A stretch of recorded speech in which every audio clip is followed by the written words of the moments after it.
All right, guys, welcome to another episode of the Protestant Libertarian podcast. My guest today is Richard Fulmer. Richard is an engineer and systems analyst, the co-author of Energy, the Master Resource, and author of numerous articles on free market economics.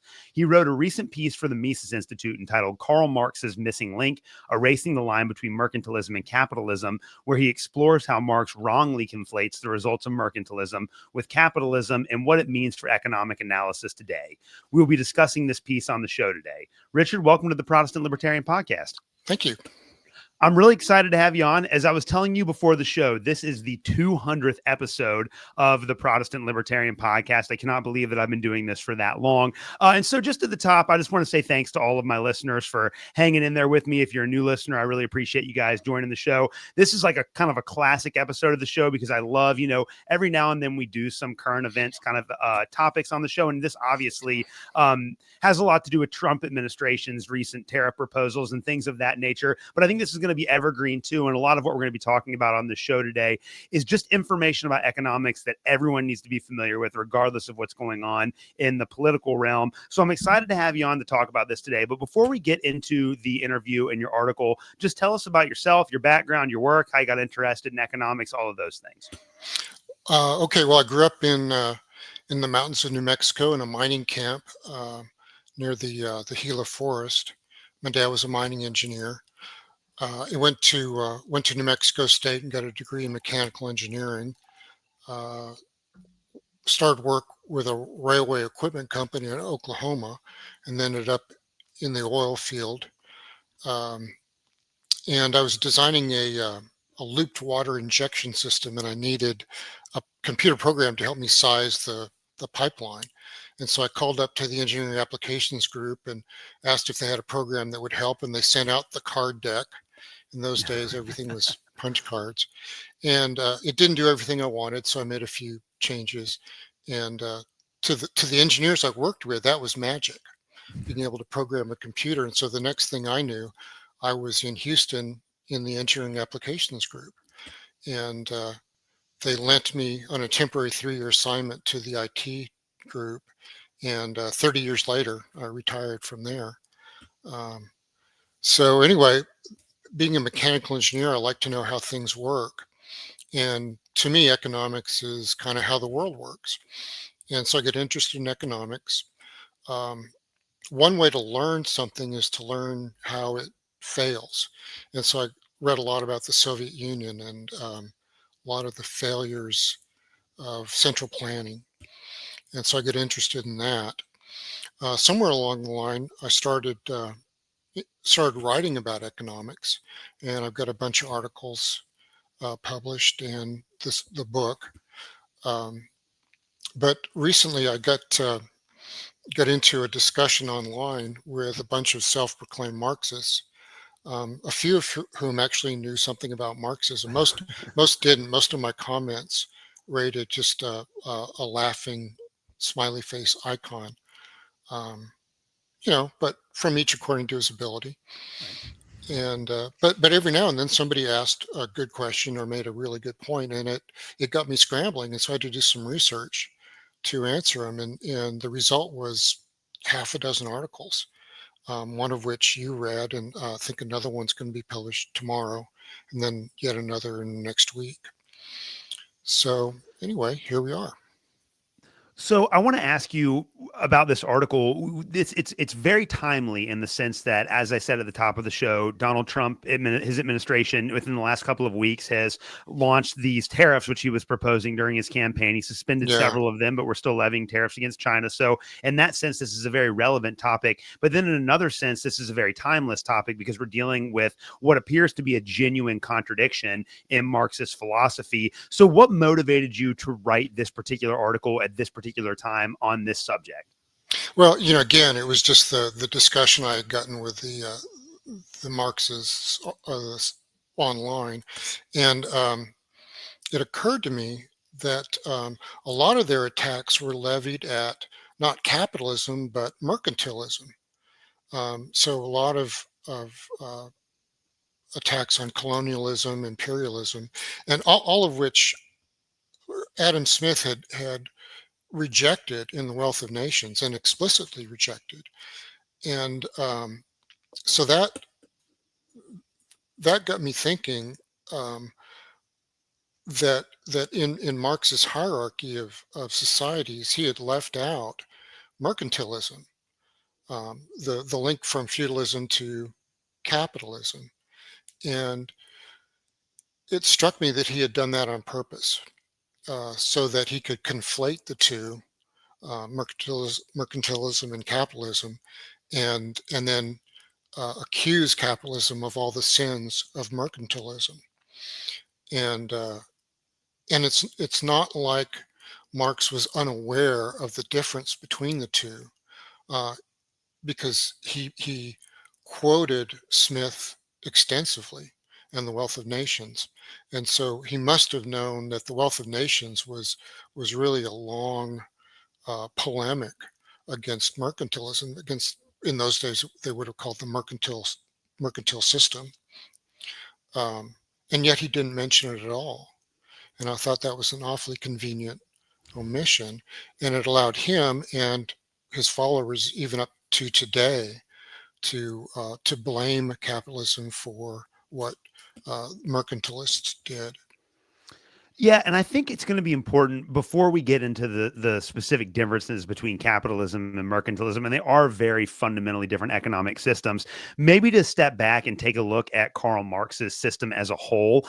And this is something that, I mean, not only people on the left who have never read Karl Marx, but a lot of like libertarians and conservatives have also not ever seriously engaged with Marx's work, and so they don't have any sort of general understanding of his theory of historical and economic development. So it might be helpful before we get into the specifics, just explain to my audience exactly what Karl Marx's overall theory was trying to get at.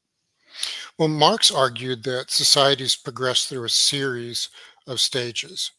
Um, so from primitive tribal communism to slave societies, then feudalism, capitalism, socialism, and ultimately communism. Now, communism was the ultimate, uh, beyond which nothing better could be conceived. So that would represent the end of history. So, according to his theory of historical materialism, the society's culture, its politics, laws, and ideology, what Marx called its superstructure, was shaped by its economic base. And the economic base meant basically the means of production, how it's organized, and who owns it, who controls it. So a class hierarchy emerges from this base, and it usually divides society into those who own the means of production and everybody else. Now, of course, as societies grow more complex, this hierarchy develops additional layers, and these class differences lead to tensions. And those tensions are increased as new productive forces emerge, and these forces come into conflict with the existing economic and social structures. So the conflict gives rise to class struggle. And of course, the dominant classes rarely give up their power willingly. And so revolutions are needed to advance society to the next stage. So, in Marx's view, history is driven by class struggle and revolution. Now, there's some problems with this model. So, first, um, the idea that economic structures shape social institutions applies, reasonably well to the early stages, to tribal communism and slave societies, but it starts to break down with feudalism. So, for example, feudal England and feudal Japan were really different, and yet, if the superstructure is defined or dictated, if you will, by the economic base, by the means of production, then they should have been pretty similar, and yet they weren't. And then the model really breaks down with capitalism. So here we see causation sometimes run in reverse. So instead of the base defining the superstructure, sometimes the superstructure changes the base. For example, uh, elements of the superstructure, such as music, film, theater, uh, have become their own industries. Uh, So instead of being shaped by the economic base, these cultural forms created new markets, new technologies, new labor systems. So in effect, reshaping the base itself. Next, Marx reduced history to class struggle and revolution. And that's a huge simplification. Geography played a huge role, as Thomas Sowell pointed out in his trilogy, culture and trilogy, and Jared Diamond in Guns, Germs, and Steel. But technological innovation. I'm a mechanical engineer, so I think in those terms.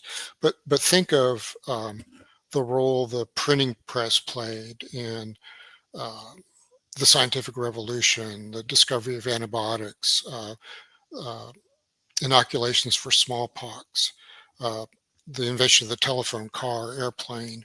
All those had huge impacts on history, and none of them were driven by class struggle or by revolution. So, trying to tie complex phenomenon to a single cause is usually far more misleading than it is helpful. Um, so another flaw in his theory is his assumption that the transition from socialism to communism would be peaceful and natural. Um, but if socialism is the dictatorship of the proletariat, why would those dictators be any more willing to give up their power than any other dictators? Um, and he kind of waved at that issue, just kind of made the assumption without really explaining it. And then there was his claim that socialism and communism represent advances over capitalism. That's a claim that's yet to be demonstrated. Attempts to build Marxist societies uh, usually led to regression to pre-capitalist stages. Okay, so hunter-gatherer, right, the earliest stage. We saw that with Stalin's terror famine in Ukraine, Mao's Great Leap Forward, and repeatedly in North Korea. Slave system. So we saw the Gulag in the Soviet Union, China's labor camps. Feudalism, so there was subsistence farming in Pol Pot's Cambodia. We saw peasants tied to collective farms in the Soviet Union and Mao's China. And on China, it was Mao's death and the gradual easing of the internal passport travel restrictions that really led to a huge increase in Chinese GDP, because you had literally tens of millions of peasants misallocated to working on these collective farms. And then all of a sudden they were able to move to cities where there was better infrastructure, a lot of capital equipment. And so their productivity increased enormously. And so you had a huge jump in GDP, but that big jump was a one-time thing. You can free the peasants only once. Right. Um, so none of the Marxist experiments were improvements over the capitalist West. Now there have been successful social democracies, the Scandinavian countries that are often cited, but they're capitalist economies. They support big social safety nets, but it's capitalism is the engine. And I always find it odd when I hear socialists say, well, capitalism is exploitive and it's unfair and it's going to eventually collapse and we've got to get rid of it. So then you ask them what their solution is, and their solution is, oh well, capitalism with this social safety net on top. So we got to get rid of capitalism and Yeah. we're going to replace it with capitalism. So Yeah. so the final flaw, and the one that my article was based on, was the fact that he conveniently omitted mercantilism from his list of historical stages. So the missing link between feudalism and capitalism, and it's a really important link. It shouldn't be glossed over, but he did it because, of course, his goal of Das Kapital was to beat up capitalism. Yeah. Well, I think that's a perfect setup for, I think, what's the most fundamental insight in your article. And this is the difference between mercantilism and capitalism. And as I said before, this is my 200th episode of the show. And I remember, like, all the way back on episode 3 as the first episode I ever did, where I talked about how important it was to define our economic terms. And I actually gave my audience a fundamental definition of capitalism, which people on both the left and the right in the United States, they throw around terms like socialism and capitalism, and they have no idea what they actually mean. There's no concrete definition. And so mercantilism is kind of the same way. So talk us or walk us through this here. What exactly is mercantilism? And then what exactly is capitalism? And how do these two concepts differ from each other? Okay, well, as I've been preparing for the podcast, I've been thinking about it. And the textbook definition of mercantilism is okay, but to me, it's really feudalism scaled up to a national and an international scale. So let's go back to feudalism. Um, let's say that you're uh, the baron. You've got your castle and you've got your lands around you, and you basically got a contract with your peasants. You're going to protect them, and they're going to provide you with food and labor. Well, to protect them, you need an army.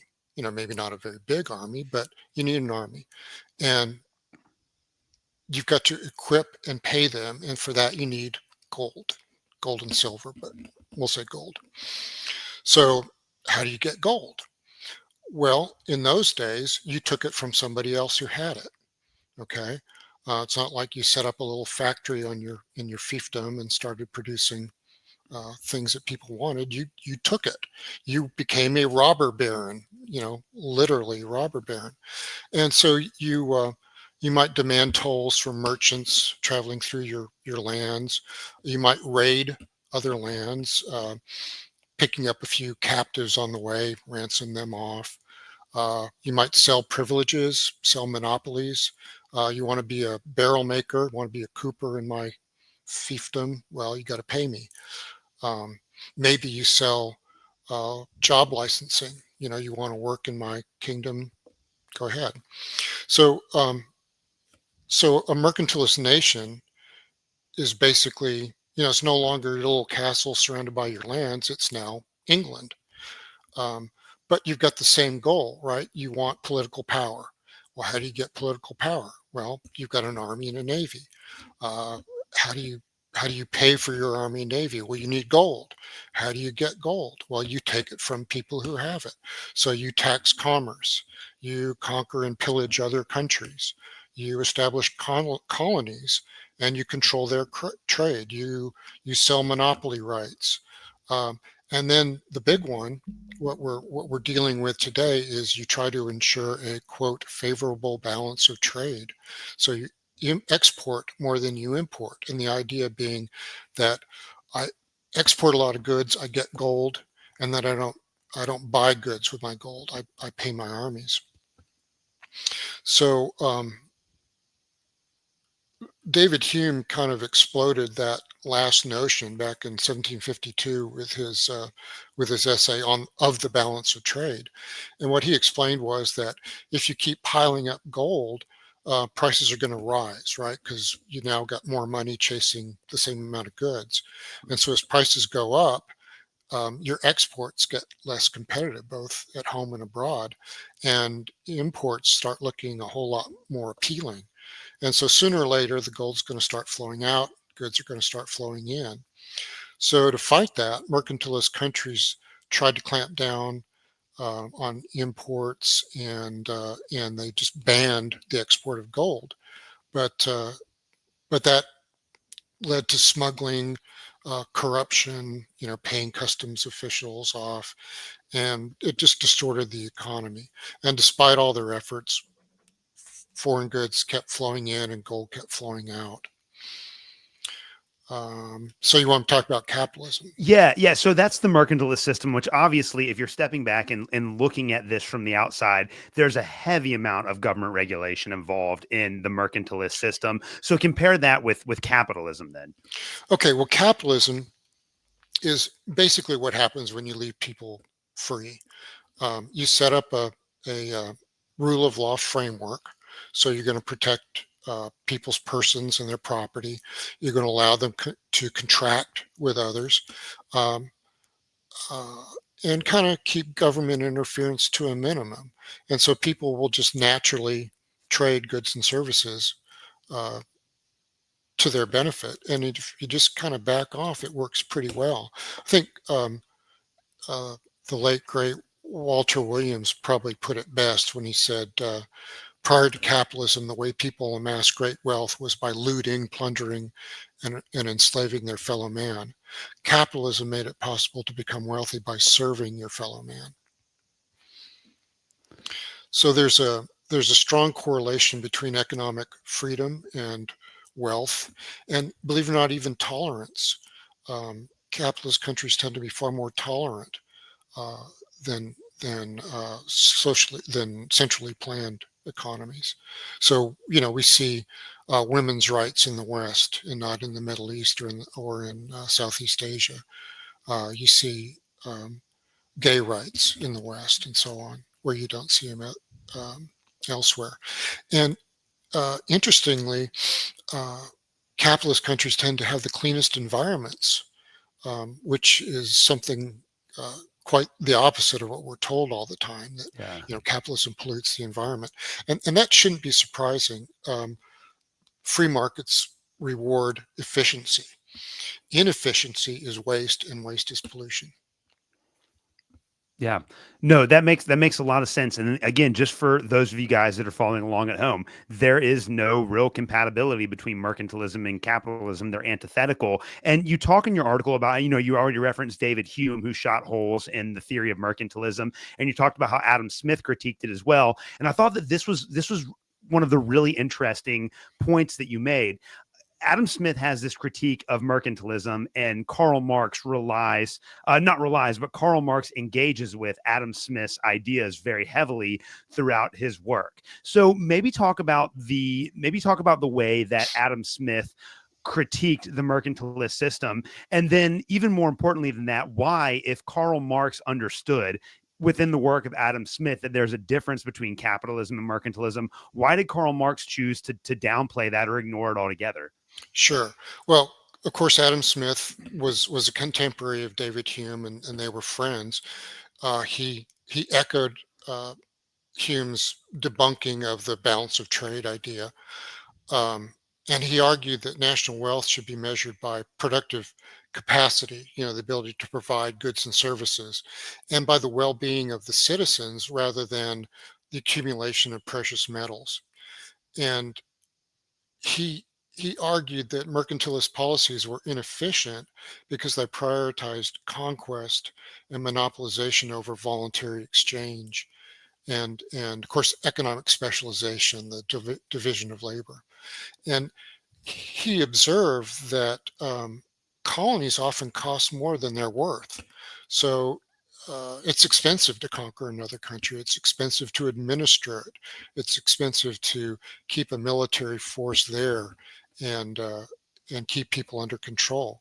And that typically outweighs any financial gains. Now, that's not to say that individuals didn't become very wealthy under this system, but the nation as a whole was poorer for it.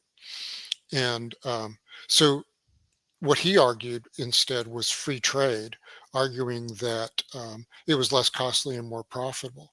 And that's actually proven again and again. More modern economists have noted that when colonial powers give up their colonies, that their economies actually improve because they no longer have this weight uh, of having to support this other system.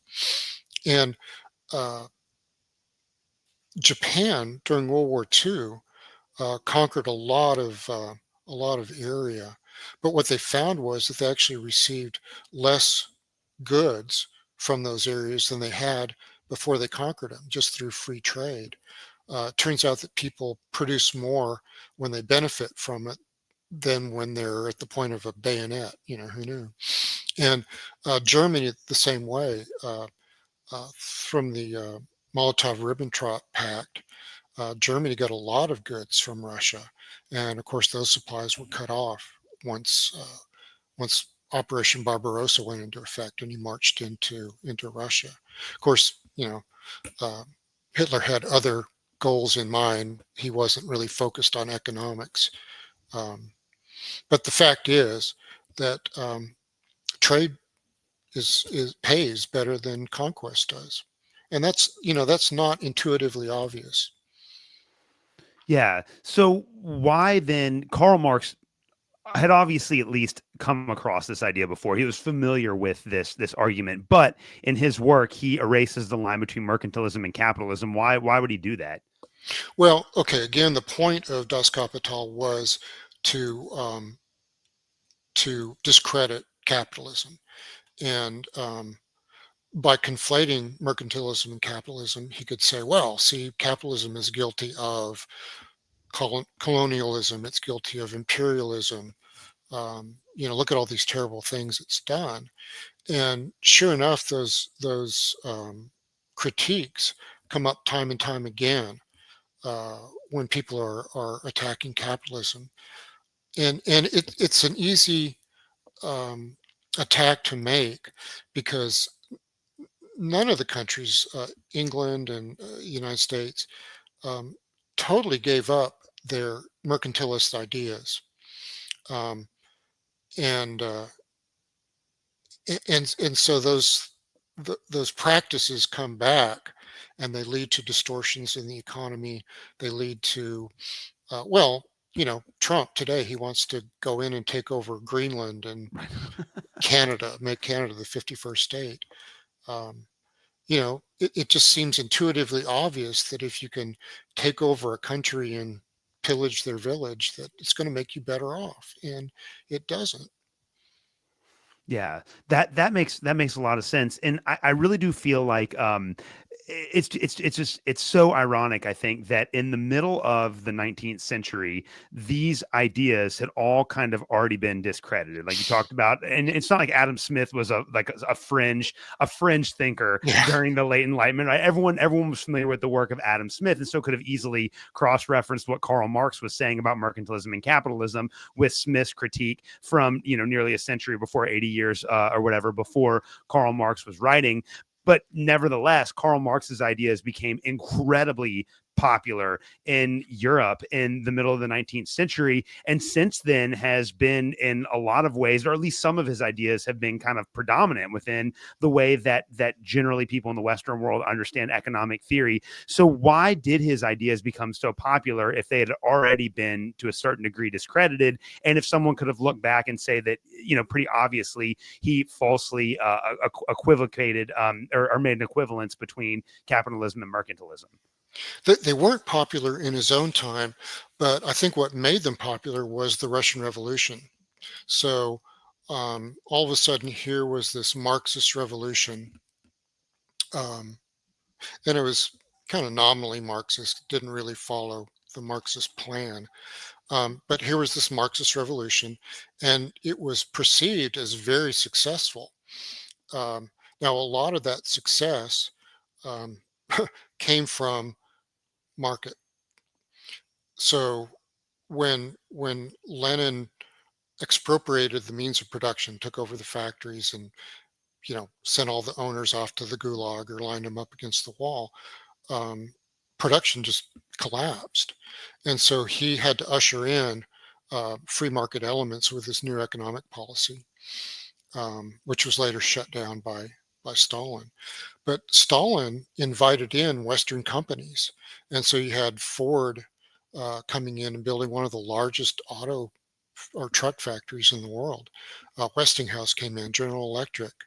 Um, Engineers from England came in and designed the first leg of the Moscow Underground. So uh, when people were allowed in from the West to look at all this wonderful stuff that socialism had built, they were looking at Western technology, a lot of it. Um, and then the West believed the numbers coming out from the Soviet Union, and turns out they were wildly misleading. Ronald Reagan had a degree in economics, and he simply didn't believe that a centrally planned economy could be successful as the Soviets were uh, claiming. And so he went to his head of CIA, I think it was William Casey, and he said, I just don't believe it.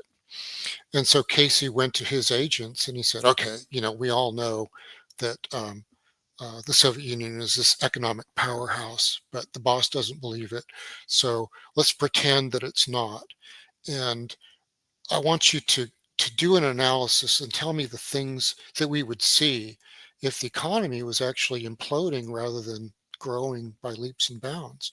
And so these eggheads got together in a room somewhere, and they slid pizzas under the door, and they came up with this report that said, well, if the economy's in trouble, here's what you would see. And so then Casey took that list of things and he gave it to his agents out in the field and said, go find those things. Tell me if that's what you're seeing. And sure enough, they found it. But they had kind of had their blinders on before, because their view of the world was different.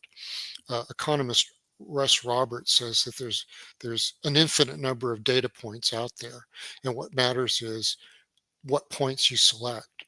And so you can pick pieces of data to prove virtually anything. Um, but your worldview helps you weed out the garbage and zero in on the good stuff, what matters. And if your worldview is flawed, if you have a bad picture of how everything works, you're going to pick out misleading pieces of data. You're going to find things that bolster that wrong worldview. And it was that paradigm shift that Reagan basically forced on the CIA that made them put on a new set of glasses and see, oh my gosh, you know, we've been wrong all this time. The Soviet Union is not an economic powerhouse, it's an economic basket case. But meanwhile, through the 50s and 60s, as the colonial powers spun off their colonies, socialism was still kind of the reigning theory of the day. The United States was very lucky that we won our independence at a time when liberalism, classical liberalism, free markets, free people, individual responsibility, rule of law, those ideas were taking hold, and we just adopted those ideas. Well, countries in sub-Saharan Africa, uh, and in Southeast Asia, they had sent students off to the London School of Economics. They came back with these socialist ideas, and those ideas helped ruin their economies. But those were the reigning ideas of the day, and I think it's important that the battle of ideas matters. And when Trump's policies fail, um, and they will fail, um, I think it matters what ideas are gaining credence at the time of that failure. Well, that's what I want to bring this conversation back to what we're dealing with today. And I do still want to ask a couple of meta questions before we look at Trump's tariff policies in particular. But one of the things that has always fascinated me since I started studying economics 8 or 9 years ago is just growing up, I had never seriously considered any sort of economic theory, and I didn't learn about it in school.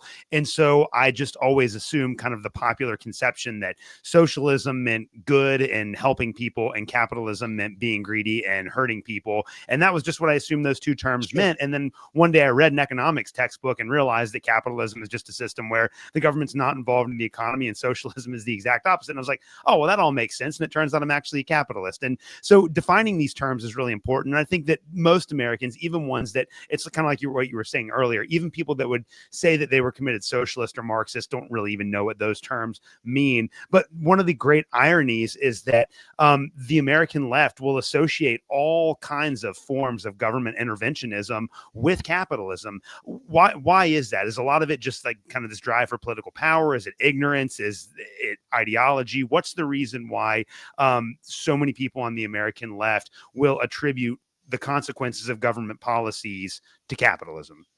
Yeah, well, some of it I think is just, any convenient club to hand. But, unfortunately, before the ink was dry on the Constitution, people were trying to game the system. They were trying to get special privileges from the government. Um, Robert Fulton, for example, got a monopoly on steamboat operations. Uh, Fortunately, the monopoly was eventually rescinded. But there were lots of examples like that, individual isolated examples.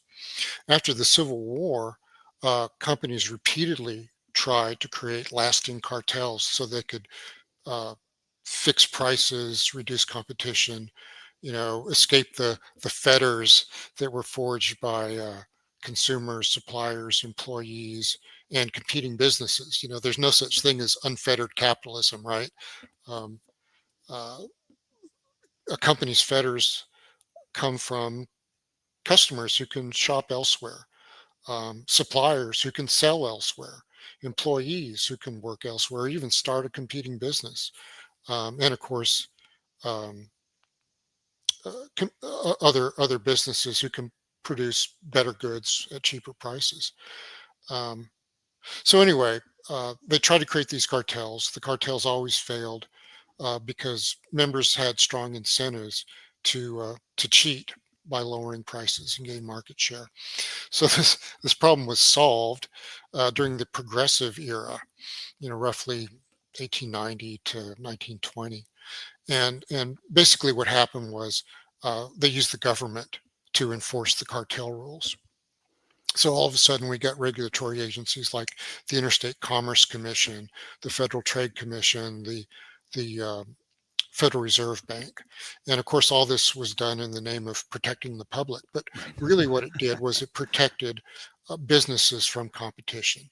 Um, People were kind of one of the driving impulses to that ended up in the Interstate Commerce Commission, the ICC, was the different rates that railroads charged. So in highly competitive routes where there were lots of lines, rates were pretty low per mile, and then in lines where there was only one railroad, rates would be fairly high. And so people were angry about that. And so the ICC solved the problem by just raising the rates. And so, be careful what you wish for. You might actually get it. Well, then, FDR's New Deal extended the cartels to agriculture, automobile manufacturing, trucking, airline industries, oil and gas, coal. Um, and that was largely done through the, oh gosh, National Industrial Recovery Act, I think it was in 1933. And it basically let the companies collude to set prices. Um, then of course, LBJ's Great Society programs extended the cartels to healthcare with Medicare and Medicaid. Yeah. So today's progressives look at all the dysfunction and the misery that their predecessors created and say, look at how unfettered capitalism has failed. Yeah. Is it possible to convince a large margin of the American left that the policies that they support are a result of economic systems that are more similar to mercantilism or capitalism, or have we just lost that intellectual battle with the left? Can we go about like people that have that progressive mentality? Can we go about changing their minds? What do you think about that? Well, some people's minds can be changed and some people's can't. Um, I forget who it was, said something about you. It's very difficult to convince somebody that something's wrong when his salary depends on that. Yes. And let's face it, socialism is a path to power, and it's a path to a lot of power. Um, and it's okay. Let's say you're a politician, right? And something happens. There's a crisis. Um, Well, as Rahm Emanuel said, never let a crisis go to waste, right? So a crisis is an opportunity, but but your constituents are out there demanding that you do something, right? And uh, you don't want an economist who's going to tell you, well, let the market handle it. the market will figure it out. Millions of people all trying things, some failing, mostly failing, a few times succeeding. They'll work out something, and it'll be a whole lot better than what you can figure out. Even if you get half a dozen geniuses in a room, because millions of minds all working on a problem are going to come up with something good. But if you're a politician, you have to be seen to be doing something about this problem. And so when the global warming cropped up, a lot of politicians grabbed at whatever was available, and so now we're stuck with corn-based ethanol, for example. And even Al Gore has admitted that corn-based ethanol makes the problem worse. It results in more carbon emissions, but we can't kill it, right? Because Iowa produces a lot of corn, and they're the first primary state. Okay, so as Kevin Williams once said, once the government does something stupid, it does immortally stupid. Yeah, no, I think that makes perfect sense. It's just the incentives are such that people have a hard time really and it takes someone with an incredible amount of virtue to put their interest to the side for the sake of the common good, which I think leads perfectly into the conversation that I want to have with you about Trump's new tariff regime. There are a lot of people that have our economic views that have labeled it a form of neo-mercantilism because in a lot of ways it does bear a striking resemblance to the ideology of mercantilism. So what do you make of Trump's tariff policies? Why do you think that he's trying to implement them? What do you think he wants to get out of them? And I know that you say that they're ultimately going to fail. So maybe talk about how he's leading us down the path to economic disaster. Well, okay. So the original mercantilists, they were trying to amass gold, right? Well, I think, we're not trying to amass gold now. I think what Trump wants is jobs, and specifically he wants manufacturing jobs. But he doesn't understand trade, and I think part of the problem is that the language is against us. The terms are against us. They hide more than they reveal. So we think in terms of America trades with Mexico. Well, America doesn't trade with Mexico. Smith trades with Chavez, and uh, Smith, let's say, buys auto parts from Chavez, and he gives Chavez dollars. Okay, so there's no debt. The deal's done.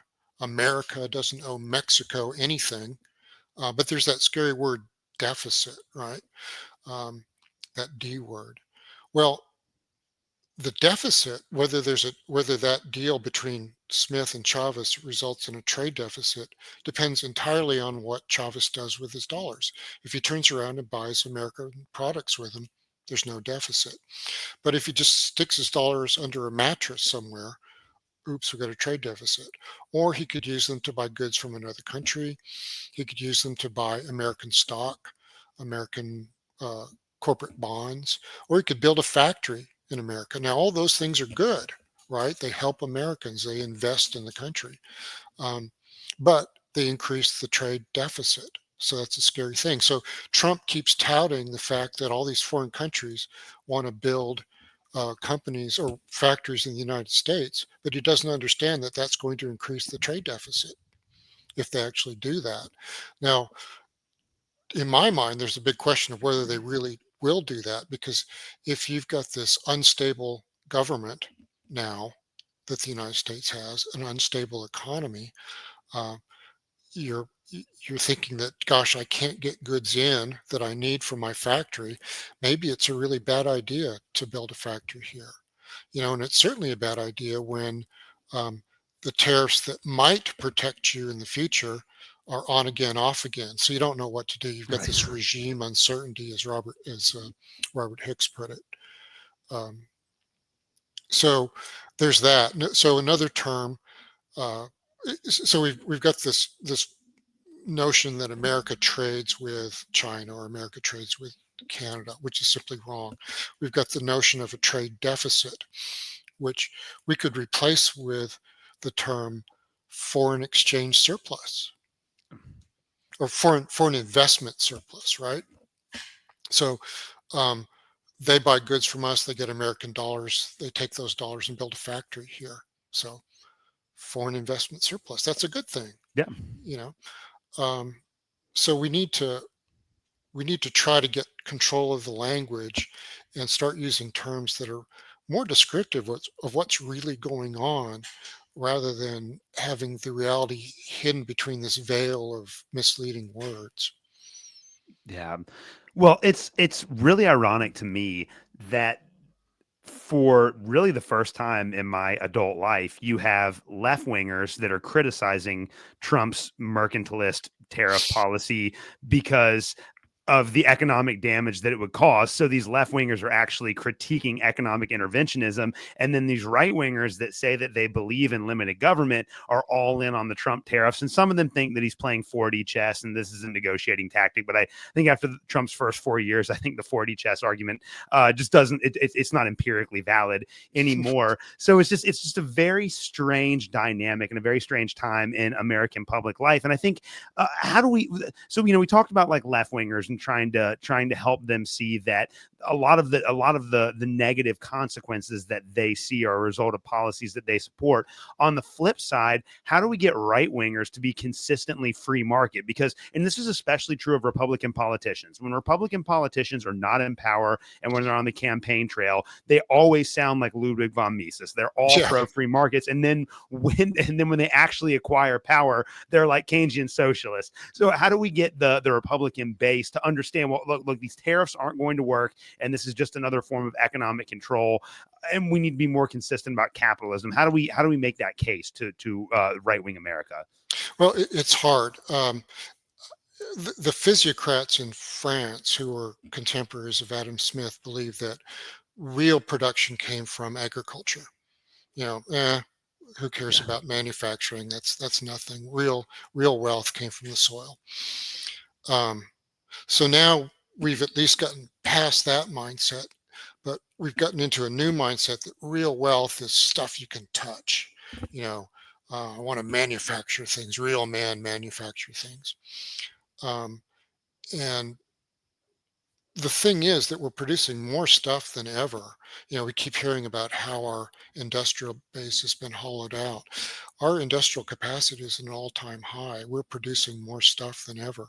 The value of what we produce is now something like 2.5 times greater than it was in 1970. We're producing more stuff, and we're producing more valuable stuff. So we've offshored some low value added manufacturing jobs, like making textiles and making clothing, which are low wage and horribly repetitive, dull work. I've been to a legs pantyhose factory, and it took smart people. The stockings themselves, the tubes were automatically woven by machine, fascinating machines, but they were all assembled manually. So you close the toes, attach the legs to the pantyhose, put in the panel and all that manually. And it took a lot of skill to do it. And it took even more skill to do it quickly, which is what you had to do. But then once you had mastered it, it was just deadly dull, sitting there hour after hour, day after day. A person intelligent enough to master those skills would go stir crazy in a month. So they're jobs that Americans don't want. And in fact, there have been hundreds of thousands of jobs openings in the manufacturing sector for years that they just can't fill because Americans don't want the jobs.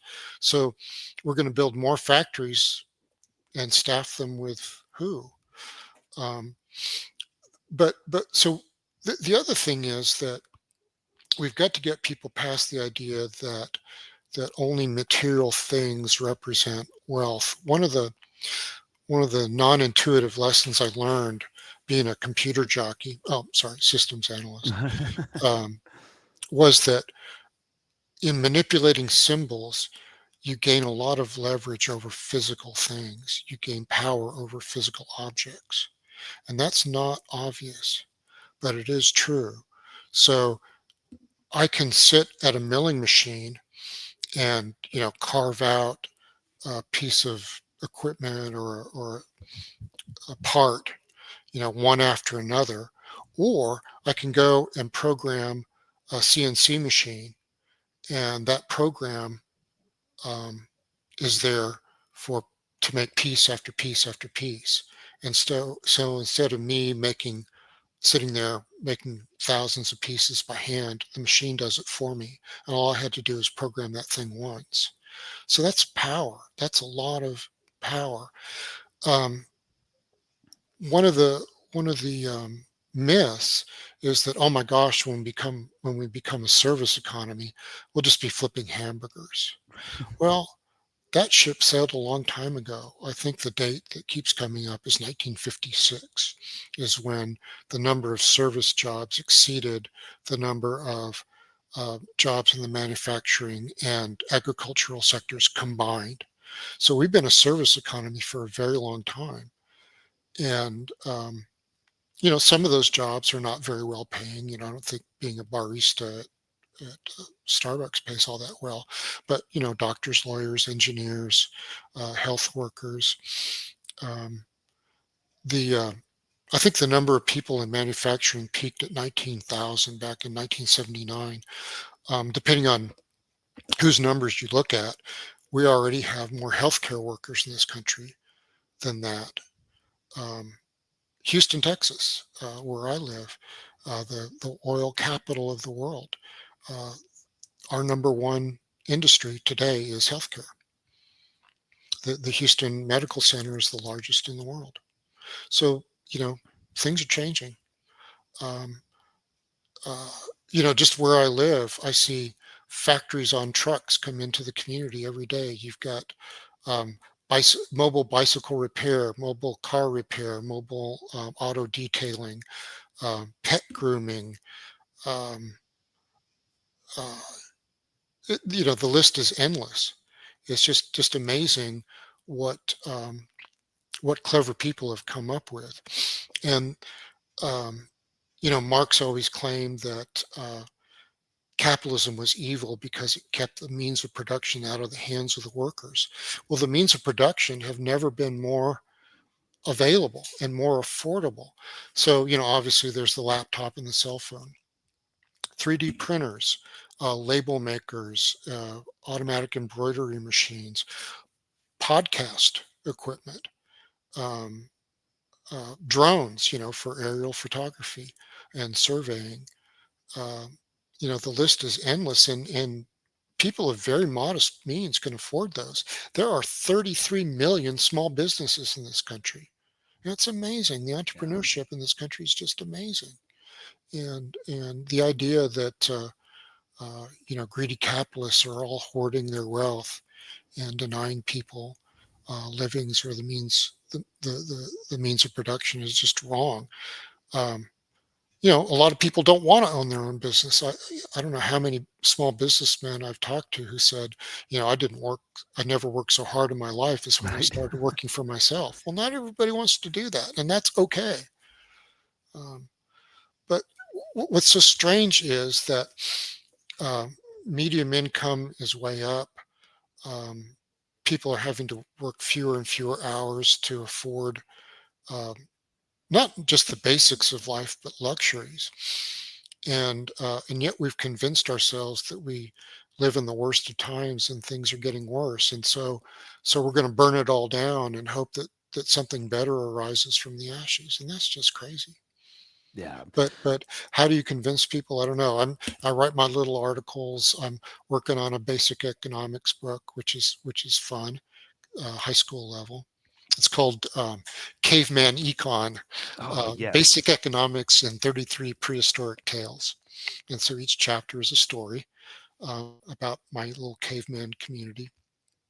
And then there's an analysis section that explains the lesson. And then there's a back to the future section that puts the lesson in today's world. And then I've got occasionally a soapbox where I opine. And then I've got my, questions for discussions and stuff. And it's a fun book. So hopefully it'll sway somebody. But that's a problem though. We've taken economics out of schools and we've replaced it with, 2-minute hate sessions, I Right. mean, struggle sessions. Yeah. So, and I do think that is, I kind of want to end, I guess, on two final questions here that are both related to this. So the average American is not going to be reading Mises.org, or Zero Hedge. They're, and probably not even like Reason Magazine, right? No. So publications, and organizations that promote these free market ideas are really kind of, I guess, niche communities that tend to attract people that already agree with our ideals. And I know that you said that, and I think this is completely correct, that when the tariffs fail, people are going to be looking for someone or something to blame. And I think you and I both know that unfortunately it's going to probably be capitalism on the left, even though we know that Yeah. that's not Yeah. what's driving this. So how do we go about? Is it just we have to try to build relationships and make the case with people in our lives? What's the best way to just try to convince our friends and family, the people that we're in communication with every day? What's the best way to try to convince them that free markets are actually good? And I guess to top that off, do you think we actually have a shot at making a real positive difference in the future? Like, is there a possibility for reform in this country? Oh, sure. Anything's possible. I would say, um, don't get into heated discussions. Keep it very, very simple. But to do that, to to reduce complex ideas down into very simple thoughts takes a lot of effort. Um, one of the memes I came up with is socialism um, says that it's going to redistribute wealth from each according to his ability to each according to his need. But that creates incentives for people to demonstrate minimum ability and maximum need. And um, the biggest pushback I've gotten on that online is the laughing emoji.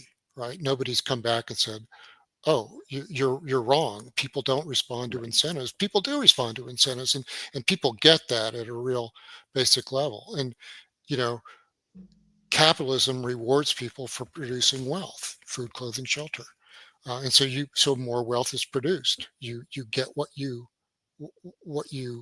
in, provide incentives for. You get what you reward. You get less of what you penalize. Well, if you penalize production and reward consumption, that's a good recipe for poverty, and people get that. But I think one of the problems, though, is, as Milton Friedman put it, the problem with capitalism is capitalists. The problem with socialism is socialism. So, you can point to crony capitalism and it's bad. It's out there.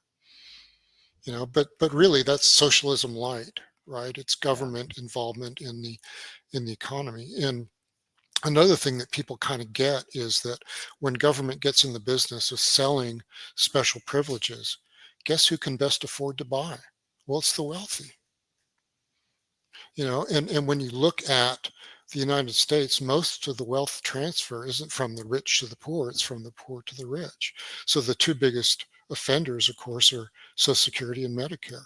So we're moving wealth from relatively poor workers, young workers, to the elderly, who are the richest demographic in the country.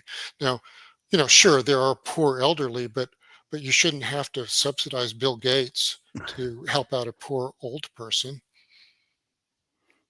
Yeah. No, I think that makes perfect sense. Well, Richard Fulmer, I've really enjoyed talking with you today. I think that the article is great. I'm going to put a link to this in the show note. I highly recommend that everyone go and read it and then really think seriously about how these economic concepts work and then what it means for how we interpret Trump's new policies and just kind of engage with these economic ideas in society in general. Before I let you go today, just tell us, where can people find your work and some of the other articles that you've written? Oh gosh. I post on Substack. You can just Google my name, Richard Fulmer, and I'm all over the internet. All right. Perfect. Perfect. Well, Richard Fulmer, thank you so much for coming on the show today. Okay, thanks a lot.